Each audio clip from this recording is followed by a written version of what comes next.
बिस्मिल्लाहिर्रहमानिर्रहीम, अस्सलाम वालेकुम। Chief justice of Pakistan justice Umar Ata Bandial साहब ने 5 रुकनी बेंच तश्कील दे दिया है और अब यह बेंच रेफरेंस की समाअत करेगा जो कि सदर पाकिस्तान की तरफ से भेजा गया है कि वो लोग जो ज़मीर फरोश हैं, जो लोटे हैं, जिन्होंने गद्दारी की है, जो बागी हैं और इस तरह से उन्होंने हॉर्स ट्रेडिंग की है, उनके लिए क्या होना चाहिए, उनकी सज़ा क्या होनी चाहिए, क्या ताहयात नहल होने चाहिए और क्या उनके वोट की कोई हैसियत है, यानी एक जुर्म पता है, वो कह रहे हैं हम जुर्म करने जा रहे हैं, वो होने दिया जाए और सिर्फ उन्हीं की वजह से पूरे मुल्क का निज़ाम, पूरी हुकूमत यानी अचानक से फारिग हो जाए। और इस तरह फिर आइंदा भी यही होता रहेगा, ज़मीन खरीदे जाएंगे और कोई भी हुकूमत यरगमाल रहेगी, किसी भी वक्त कोई भी पैसे लगाकर वो हुकूमत गिरा सकता है। अब एक तरफ तो इस पर 5 रुकनी लार्जर बेंच बन गया है जिसकी सरबराही जस्टिस उमर ता बंदयाल साहब करेंगे और चीखें निकलने लग गई हैं बेंच बनने के फौरन बाद ही, यानी जैसी ये खबर आई है कि बेंच बन गया है, जब जजेस के नाम सामने आए हैं तो चीखें निकल रही हैं और मुझे ये खदशा है कि एक दफ़ा फिर हम देखेंगे कि कुछ जमातों की तरफ से अदलिया को मुतनाज़ा बनाया जाएगा जो कि शुरू हो गया है और हो सकता है कि चीफ जस्टिस के खिलाफ एक दफ़ा फिर कोई कैंपेन शुरू हो जाए, जिस तरह हमने माजी में देखा है। आज आप देखें कि वही लोग जो आर्मी चीफ के खिलाफ जुबान यानी बयानात देते थे और जुबान से क्या क्या लफ्ज़ नहीं उनके निकले, आज वो कह रहे हैं कि जनाब आर्मी चीफ तो बड़े अच्छे हैं, आर्मी चीफ तो बहुत अच्छे हैं। तो यही हो रहा है कि कभी एक इदारे की तरफ शुरू हो जाते हैं और फिर दूसरे इदारे की तरफ ठीक, अब दूसरे की तरफ ख़राब तो पहले की तरफ ठीक। अब लगता है कि सुप्रीम कोर्ट पर फिर कैंपेन शुरू हो जाएगी सोशल मीडिया पर और खिलाफ बोला जाएगा क्योंकि ये बेंच ऐसा क्यों बना दिया है, इसकी वजह क्या है, क्यों ये बेंच पसंद नहीं आ रहा, वो भी मैं आपको बताऊंगा। और चीफ जस्टिस साहब के इस फैसले से जो उन्होंने अभी दिया है बेंच बनाने के हवाले से और जो हुक्मनामा आया है कि अब 24 तारीख को 24 मार्च को 1 बजे समाअत होगी, इसके साथ साथ जो सुप्रीम कोर्ट बार एसोसिएशन की दरखास्त है कि जलसे रोके जाएं सियासी जमातों के जिनसे तसादुम का खतरा है, उसकी भी पहले हियरिंग हुई थी, वो मामला भी आगे बढ़ेगा। अब देखें कि बुनियादी तौर पर इसमें चीफ जस्टिस या ये बेंच और जो रेफरेंस है उसमें ये चीज़ पूछी जा रही है। अब चूंकि अपोजिशन जमातों को भी बुला लिया गया है कि आप बताएं जो आर्टिकल 63 है डिस्क्वालिफिकेशन के हवाले से, उसमें आपकी क्या राय है। तो अपोजिशन जमातें क्या कहेंगी कि ये जो लोटे हैं या जिन्होंने ज़मीर बेचा है या जो फ्लोर क्रॉसिंग करते हैं, जो इन्हीं जमातों ने, अपोजिशन की बड़ी जमातों ने ही जो कानून बनाया था कि जी हम एक दूसरे के लोग खरीदते रहते हैं, आए इसको ख़त्म करें, ये ना हो, अब वही उसकी हिफाजत कर रही हैं, वही उन लोगों को तहफ़्फ़ुज़ फराहम कर रही हैं, उन्हीं के लिए वो लोग सर के ताज हो चुके हैं। यानी यही तो मसला है, कानून बनाया जाता है, आइन बनाया जाता है, लेकिन हमारे ऊपर लागू ना हो, हम हुक्मरान हैं, हमारे लिए उसकी कोई हैसियत नहीं है। खबरदार किसी ने हमसे पूछा, उसकी मिसाल आप देख लेना, शाहिद खान अब्बासी साहब साबिक वज़ीर आज़म हैं, उन्होंने काशिफ अब्बासी साहब के प्रोग्राम में क्या बात की है, यानी जो अब सोशल मीडिया पर वायरल है, वो कह रहे हैं कि भाई जो ये मकसूद चपड़ासी है इसके अकाउंट में अगर अरबों रुपया निकल आया है तो आपको इससे क्या मसला है। वो कहते हैं जी वो मेरा मुलाजिम है, उसका भाई बाहर डाकू है और वो बाहर से पैसे भेज रहा है, आपको क्या मसला है, कानून को क्या मसला है, आप कौन होते पूछने वाले, जो मर्जी करते रहे। तो ये एटीट्यूड है कि कोई कानून कोई जाब्ता नहीं, हम जो मर्जी करते रहे, हमसे कोई नहीं पूछ सकता। तो वही बात नजर आ रही है कि आइन का आर्टिकल हमने बनाया कि जनाब ये हमने हॉर्स ट्रेडिंग रोकनी है, लेकिन अब हमसे पूछने वाले कौन होते हो।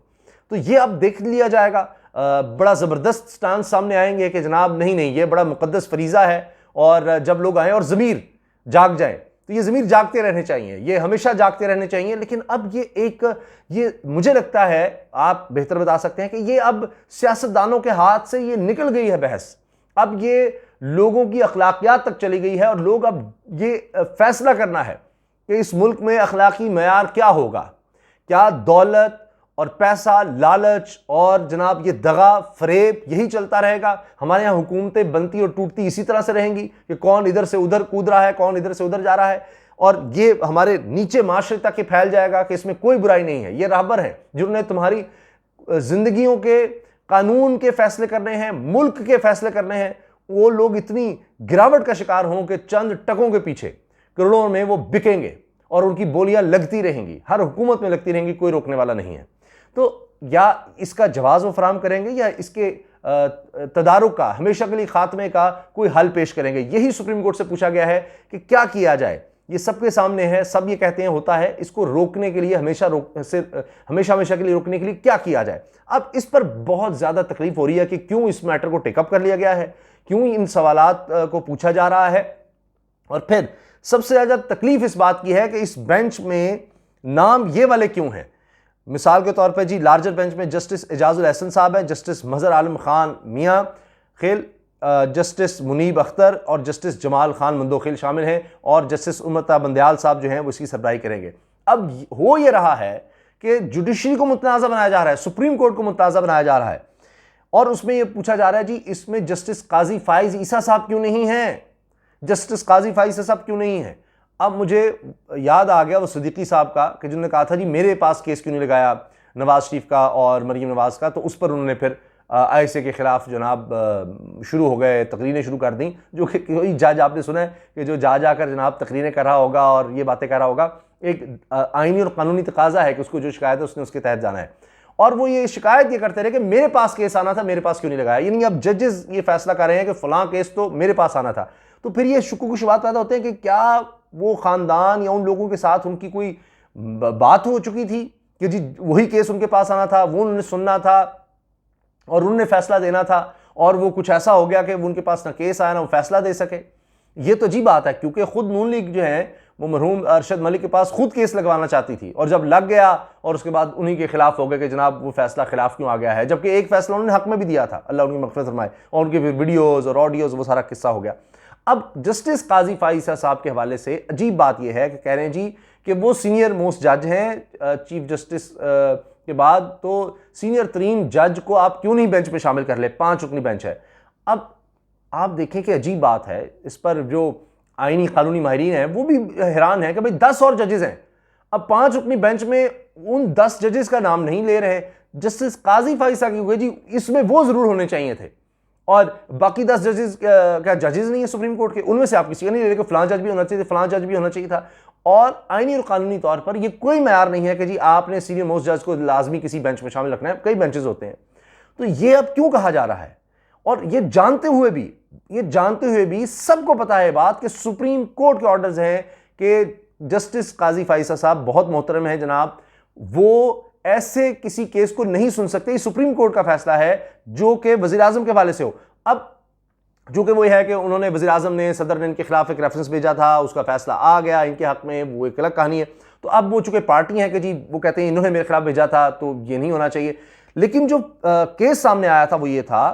कि इन्होंने बताया काजी फाइज़ साहब ने इसके दौरान कि जी मेरे पास व्हाट्सएप आए हैं कि जनाब कोई खुर्द-बुर्द की गई है, कोई पता नहीं सड़कें बनाने में ठेकों में कुछ इस तरह किया गया है। तो फिर वो बात सामने आई कि जी व्हाट्सएप पर आया है, और फिर खुद कह रहे हैं कि वो पता नहीं दस्तावेजात सही है या सही नहीं है, लेकिन उसका नोटिस लेना चाहिए, होना चाहिए। फिर वो बात आगे बढ़ी और फिर ये बाकायदा अहकामात सुप्रीम कोर्ट के आए, बेंच के आए कि जी काजी फाइज़ साहब जो वज़ीर आज़म से मुतल्लिक मामलात हों वो केसेस ना सुने। तो ये तो बरह रास्त वही मामला है जो सुप्रीम कोर्ट की तरफ सदर ने रेफरेंस भेजा है, हुकूमत ने भेजा है, हुकूमत के कहने पर भेजा है, तो उसमें काजी फाइज़ साहब को शामिल करना है तो सुप्रीम कोर्ट के अहकामात की खिलाफ वर्जी होगी। तो ये क्यों डिबेट छेड़ दी जाती है कि जी फलां हो फलां ना हो। इसका मतलब है कि कहीं दाल में कुछ काला है कि खुद कुछ खास मखसूस जजेस को आप चाहते हैं या एक जज को चाहते हैं जी वो जरूर हो, वो इसके जरूर हो, बाकी पर आपको ट्रस्ट नहीं है। तो ये चीफ जस्टिस साहब के फैसले से आपको इतनी ज़्यादा जलन शुरू हो गई है, इतनी परेशानी शुरू हो गई है इससे। अभी तो 24 मार्च को शुरू होना है मामला, 1 बजे हेयरिंग होनी है, तो आप अपने जजेस पर ट्रस्ट करें। आपको नहीं लगता कि कानून और आइन पर अमल करेंगे? और अखलाकियात जो हमारे मुल्क की तबाह हो गई है, बर्बाद हो गई है, कि बैठकर कह रहे हैं जी अरबों रुपया निकले, जिधर मर्जी से आए, जैसे मर्जी कमाएं, जैसे मर्जी हम लोग लेकर आए, कौन पूछता है, कौन करेगा सवाल। तो इस मुल्क को आपने आइन और कानून के तहत चलाना है, आपने अदालतों के तहत चलाना है, या आपने वही कि जनाब ये तो फैसले हो गए हैं, ये फैसला हो गया। जजेस कौन होते हैं? 5 जज कौन होते हैं? ये मियां नवाज शरीफ साहब की स्टेटमेंट है। ये जज कौन होते हैं जो फैसला करेंगे? फैसला इन्होंने कर दिया है, अवाम ने कर दिया है, तो बस उन्हीं से फैसले करवाते रहेंगे हम, जलसे जुलूसों में फैसले करवाते रहेंगे कि किस तरह से होगा, बस हमने कह दिया तो ये निकल जाओ। तो ये हाल होगा हमारा मुल्क, यानी अनार्की आप चाहते हैं। तो ये बड़ी अजीब बात है। तो अभी से सिर्फ अभी ये अहकामात आए हैं, और इसमें जो बड़ी खास बात है, जो सदीक जान बड़े मशहूर और इस वक्त टॉप के नजर आते हैं कि जनाब रिपोर्टर हैं, सुप्रीम कोर्ट के हवाले से रिपोर्ट करते हैं, उन्होंने कहा कि जो इसका हुक्मनामे का तीसरा पॉइंट है ना, उससे असल आग लगी हुई है, जिसमें यह कहा गया है कि जनाब जो स्पीकर की रूलिंग है उसमें हम नहीं आएंगे, जिससे इनको यह अब खौफ हो गया है कि जी अब ये जज अदालत तो ये कह रही है कि भाई जो आईनी मामलात हैं, पार्लियामेंट के मामलात हैं, वहीं तक रखें, उससे बाहर ना लेकर आए। तो अब जो सुप्रीम कोर्ट ये कह रही है कि जनाब स्पीकर जो है अगर वो ये कह देगा कि भाई ये 2 नंबर लोग हैं, फ्रॉडिये हैं और ये तो जंप कर रहे हैं, नजर आ रहा है गैर कानूनी काम हो रहा है, गैर आईनी काम हो रहा है, मैं तो इसको उस तरह से काउंट नहीं करूंगा, चैलेंज वो कर देते हैं उनके वोट्स को, तो एक मसला खड़ा हो जाएगा। तो अभी से जनाब ये क्यों इन्होंने अहकाम दे दिए हैं, क्या इस पर इनको एतराज़ हो रहा है कि ये क्या हो गया, ये आईनी और कानूनी तौर पर चले गए? अगर आप सही हैं, अगर आप राइट पर हैं, तो आपको क्या खौफ है अदालत से? ये तो खुद कहा जा रहा है, मैं आपको सच्ची बात बता रहा हूं, अनवर मंसूर साहब साबिक अटॉर्नी जनरल हैं, उन्होंने कहा कि जी ये तो हुकूमत ने बड़ा गलत किया है, अपने पांव पर कुल्हाड़ी मार लिया है, इसको जाने की जरूरत ही नहीं थी कि सुप्रीम कोर्ट से क्या लेना है, बस स्पीकर की रूलिंग फाइनल है, ये तो आईन और कानून में है, तो जरूरत ही नहीं थी जाने की। तो खुद हुकूमत एक चली गई है, आपको तो खुशियां मनानी चाहिए कि अब तो अदालत में मामला चला गया है, अब तो दूध का दूध पानी का पानी हो जाएगा, कोई किसी ने ज़मीर नहीं बेचे, बड़े अच्छे लोग हैं, सब भले हैं और उसमें आप मुलव्वस नहीं है। बार बार सुप्रीम कोर्ट पूछती रही कि जी सिंध हाउस में क्या है, सिंध हाउस में क्या होता रहा है, बार बार हम पूछ रहे हैं, बता तो दें। ये खामोशी थी, अगर वहां सब ठीक था तो बता तो दें, अब भी बता दें, आगे हेयरिंग है, देखते हैं उसमें भी जवाब आता है कि नहीं कि सिंध हाउस में होता क्या रहा है। इजाज़त दीजिए, अल्लाह हाफ़िज़।